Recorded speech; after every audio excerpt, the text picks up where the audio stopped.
안녕하세요. 상군의 풍수지리학 도지혜입니다. 오늘은 파주시 적성면 가막산 아래 위치한 법륜사에 왔습니다. 이 법륜사는 제가 한 20년 전에 가끔씩 이제 다녀봤던 절인데요. 예전에는 굉장히 그 소박한 모습으로 아주 아름다웠던 절인데 불사를 하시는 바람에 절의 그 모습이 많이 바뀌어 있네요. 그러면 우리가 지금 우선 이 법륜사의 뒤 현무를 한번 보겠습니다. 현무를 보게 되면 이제 금체에 해당되는데요. 산 안에도 보면 바위가 꽉 박혀 있어요. 그래서 산으로선 굉장히 이제 현무로선 힘이 있고요. 근데 이제 우리가 눈여겨봐야 될 거는 바위가 통바위가 아니고 잔잔한 바위로 꽃잎처럼 이제 많이 들어가 있어요. 그러면 산에 있는 바위가 저렇다는 거는 한마디로 골이 많다고 이제 봐도 이제 됩니다. 그래서 우리 눈으로는 꽃으로 아름답게 보이지만 통바위가 아니기 때문에 이제 물길이 많다는 게 좀 단점으로 좀 작용을 하는데, 여기 청룡 쪽으로 한번 이제 가볼까요? 청룡 쪽을 보게 되면 사실 가막산이 굉장히 높은 산입니다. 그래서 물이 거의 그냥 한 45도의 그 선에서 쭉 떨어지고 있죠. 여기가 실질적으로 보게 되면은 장마가 졌을 때 굉장히 그 문제가 있었을 것으로 보이는데, 그 물이 흐르는 바닥에다가 저 위로 가게 되면 댐을 막아서 일단 물이 한번 주춤하게 만든 다음에 물 안에다가 이제 그 공사를 해서 비보 차원에서는 이제 유속을 좀 느리게 하는 그 장점이 있겠죠. 근데 큰 물이 이제 밀고 내려올 때는 사실 좀 한계가 있긴 있어도 뭐 크게 이제 애로사항은 없는 걸로 보이는데, 그 법륜사에서 사실 이게 안산입니다. 바로 이 앞이 안산인데, 안산도 금철에서 둥그렇게 돼가지고 그 물을 저 앞쪽에 저 내려가는 쪽에 나름 청룡 쪽에서는 거수를 했다고 봅니다. 안산 겸 청룡 역할을 했죠.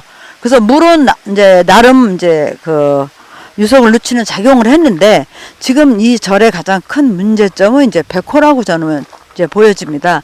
그러면 백호 쪽으로 이동을 하겠습니다.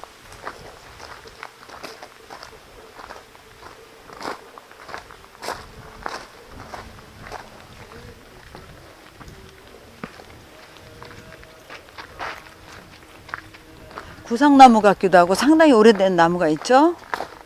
지금 이제 범종루도 있고, 자세히 들여다보면은 잔잔한 물길이 많습니다. 이 뒤가.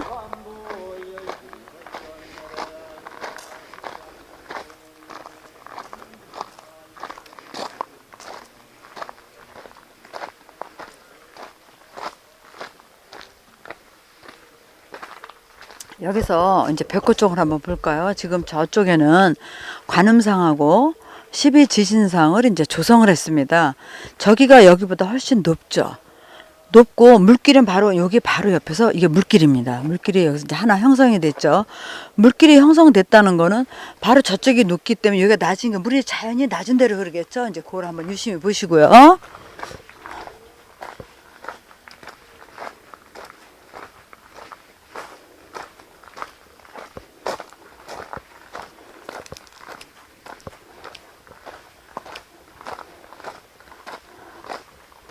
여기도 지금 물거리입니다.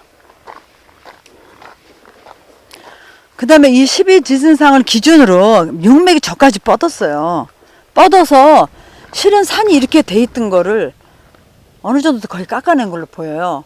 그러면 이거는 어떤 현상이 이제 이 법륜사 대웅전 기준에서 보게 되면은 바람에서 치고 올라오겠죠. 다 치고 올라옵니다.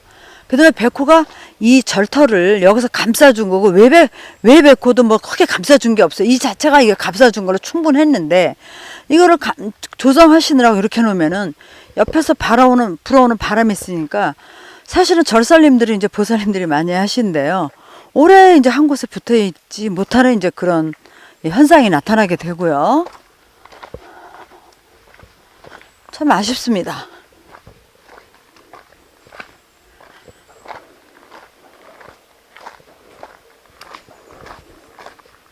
동양 최초의 백호 관음상을 조성도 하시고 12지신상까지 이렇게 정성들이 하셨는데, 벽꽃자락이 훼손되고 보니 참 여러 가지로 바람이 치고 들어 아쉬운 점이 많습니다. 그 다음에 여기서 이제 저기 출렁다리가 보입니다. 참 경치는 너무 아름답죠. 여기서도 보게 되면 저쪽에 청룡자락이 있습니다. 청룡자락 저기 들려졌죠.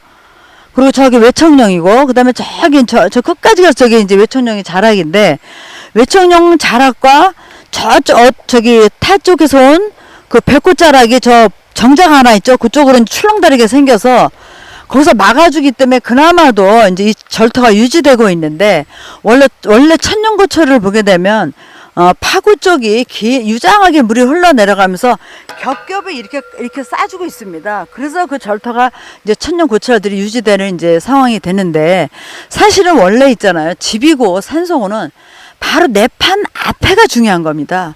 멀리 가는 것도 중요하지만 바로 내가 잘나고 내를 감싸주는 바로 곁에 있는 사람들이 좋지, 천리말리 떨어져 있는 사람들은 그래서 마음만 있지 도와주질 않잖아요. 세상 자연의 이치가 다 그렇습니다. 그러니까 절도도 실질적으로는 대웅전이 주 건물이면은 그 기준으로 그 안에 판들이 다 감싸줘야 돼요.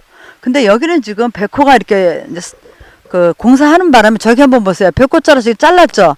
그게 이제 그 높이하고 평판을 보게 되면 쭉 내려왔을 때 여기가 이게 바로 판이기 때문에 요 정도 경사를 보더라도 이렇게 유지됐으면 자연히 그 대웅전은 기운이 보호가 됐을 겁니다. 근데 이게 2004년에 조성돼서 아마 2004년 전하고 2004년 후에 이 법륜사의 뭐 신도나 이런 부분에 문제가 많지 않았을까, 저는 그렇게 생각이 듭니다. 아무튼 저는 뭐 이 절의 사찰이나 이런 데를 제가 주로 이제 많이 다니는데, 저도 불사로서 이렇게 그 불사를 하실 때 스님들께서 충분한 고증들도 좀 하시고 저 심사숙고하셔서 저 될 수 있는 기본의 형태를 흐트러지지 않는 범위 내에서 불사를 하셨으면 어떨까, 굉장히 풍수하긴으로서 굉장히 걱정되는 한 부분입니다.